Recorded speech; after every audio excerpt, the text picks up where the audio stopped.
اور صبر ہر بھلائی کی کنجی ہے۔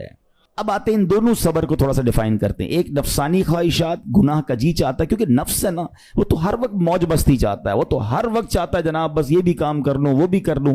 اب مجھے یہ دیکھنا ہے کہ میرا یہ کام اللہ کو راضی کرے گا یا رب کو ناراض کر دے گا۔ لیکن جو نفسانی خواہشات پر صبر کرتا ہے نا، گناہ سے اپنے آپ کو بچاتا ہے، قرآن کیا کہتا ہے؟ وَأَمَّا مَنْ خَافَ مَقَامَ رَبِّهِ وَنَهَى النَّفْسَ عَنِ الْهَوَىٰ فَإِنَّ الْجَنَّةَ هِيَ الْمَأْوَىٰ۔ اور رہا وہ جو اپنے رب کے حضور کھڑے ہونے سے ڈرا اور نفس کو خواہش سے روکا تو بے شک جنت ہی اس کا ٹھکانہ ہے۔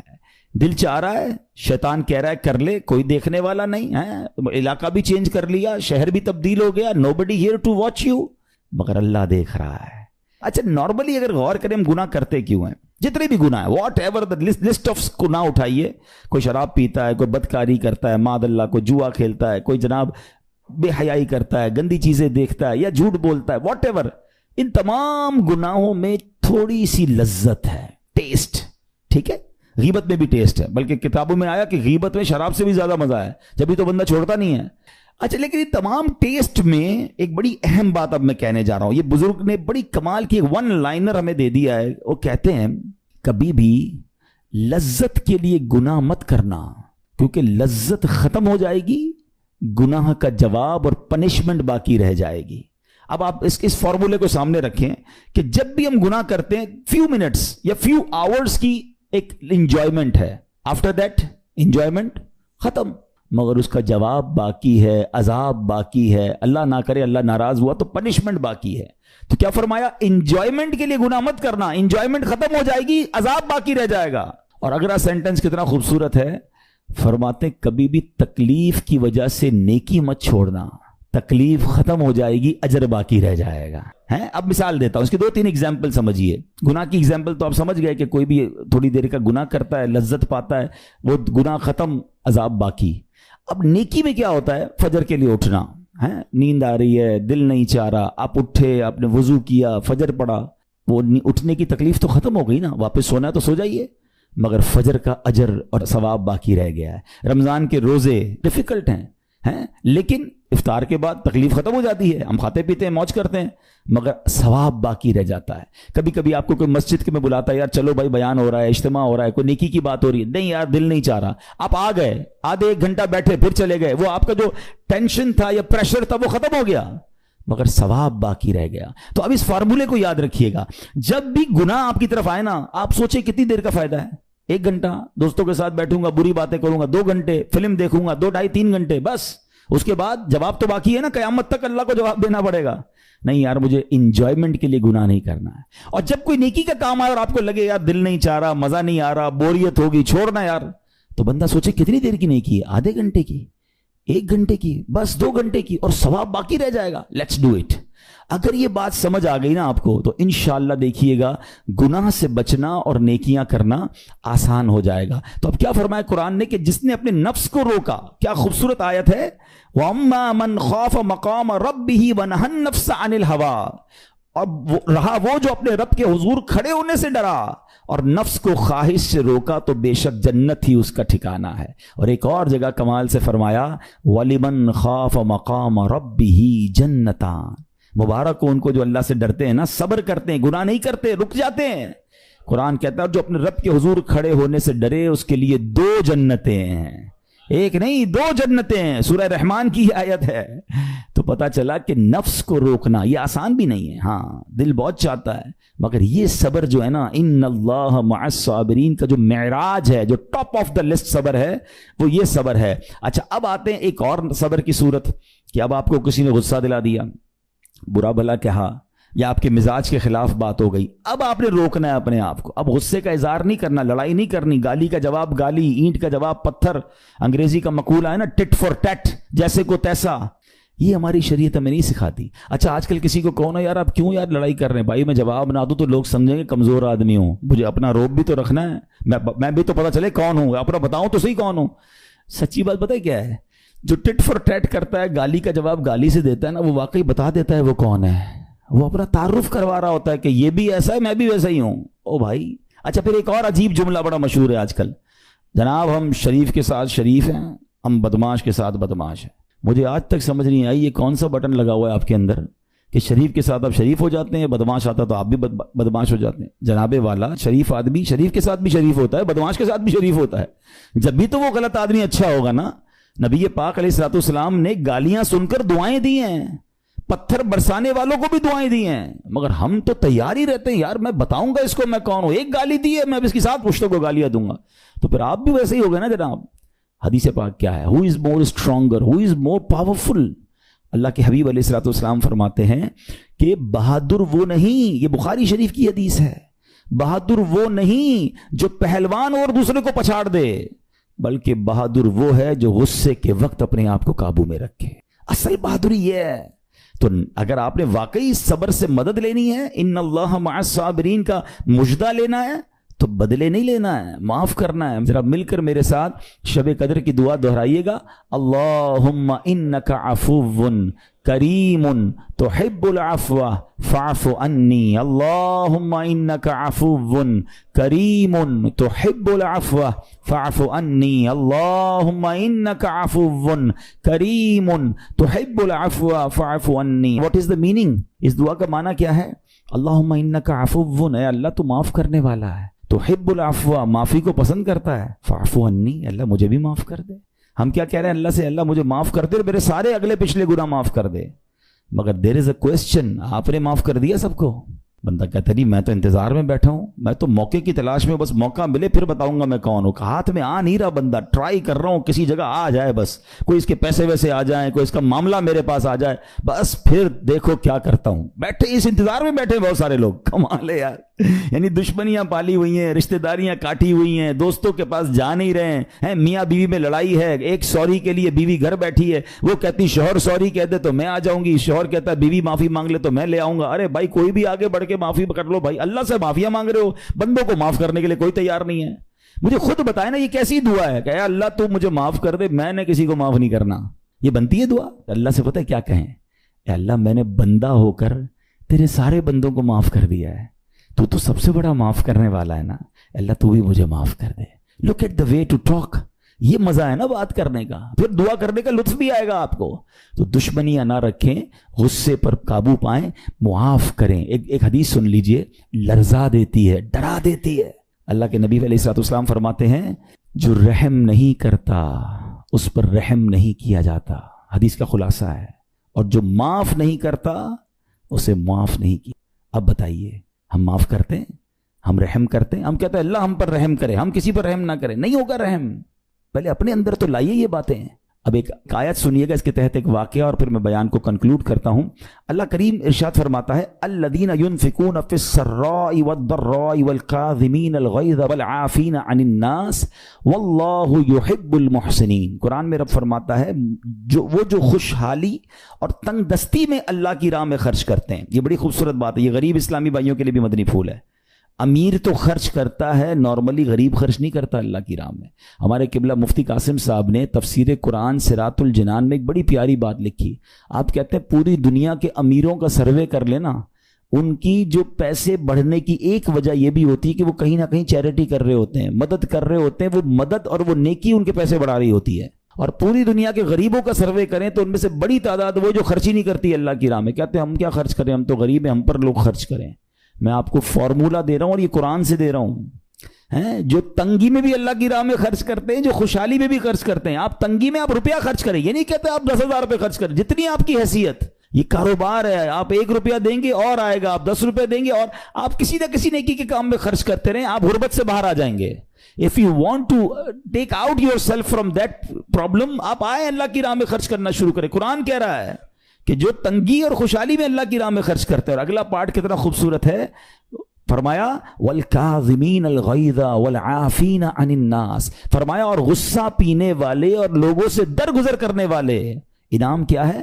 واللہ یحب المحسنین، اور اللہ نیک لوگوں سے محبت فرماتا ہے۔ اور پھر ہاں زندگی میں کلیمٹیز، پرابلم، بیماریاں، مشکلیں، قرآن خود کہتا ہے کہ من قریب تمہیں آزمائیں گے، کبھی بیماری آئے گی، کبھی بھوک آئے گی، کبھی مال کم ہو جائیں گے، کبھی ڈسٹربنس آئے گی، خوف آ جائے گا، تو بی ریڈی فار دیٹ، صبر کرنا ہے، کیونکہ اللہ نے فرمایا وبشر الصابرین، صبر کرنے والوں کے لیے خوشخبری ہے۔ تو اللہ کرے کہ یہ بات ہمیں سمجھ آ جائے اور ہم اس آیت پر عمل کرنے والے بن جائیں،